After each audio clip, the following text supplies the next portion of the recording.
Have you ever been part of a work environment that actually felt like a family? Back when I was a nurse, it was hard to find a staff member who wasn't an effing beach. One time, my husband came to our staff party as my +1. I saw multiple of the girls try to flirt with him. He told me one of them even told him, "You know you'd have a better time with me." Like, who even says something like that? So when I met Sakura, a newbie who was extremely kind and empathetic, I was ultra grateful. She was a small Japanese woman, one who was kind and smiled a lot. When I told her I loved sushi, she brought in an entire roll of homemade California rolls that she had made just for me. And half of the paramedics were practically in love with her, because she would bring in homemade personalized lunchboxes for them, all filled with their favorite types of food. I honestly don't know how she did it. Needless to say, we were all very protective of her. When the nurses would steal my food from the cubicles or spread rumors about me around the hospital, I couldn't care less. But Sakura, that was a different story. One time, this girl called Claire, who was the exact opposite of Sakura, tried to spread a rumor that Sakura was the comfort woman for the paramedics, which is why they loved her so much.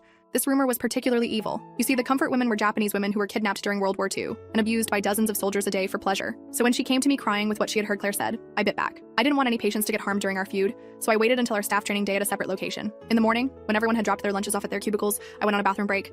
But really, I snuck in and shoved the remnants of a crushed laxative into her sandwich. Lol. Fast forward an hour later when our manager was talking. Suddenly one of the nurses screamed, "Oh my gosh, what the heck," halfway across the room. I looked over and Claire had pooped herself so much her scrubs were soaking with the forbidden brown river. It was going down her legs. It was even filling her shoes. She ran out, and after that, no one took her rumors seriously anymore. I think the most heartbreaking part was that through it all, whenever anyone made jokes about it, Sakura would always try to shut it down, to tell them accidents can happen to anyone. She truly had the most golden heart I'd ever met. So one day, when she came in with a black eye, I was pushing her for answers, because there's no way she got into a fight. We were with the paramedics when I asked, and when she didn't answer, I forced them to get involved so she'd finally spill. "Guys, I just walked into a glass door. I'm just clumsy sometimes, you know me." Well, Sakura was a woman of many talents, but lying was not one of them. The entire room went silent, but I pretended to believe her. "OMG, that's so funny. Was your boyfriend there when it happened?" She gulped and her face turned ghost white. "Yes.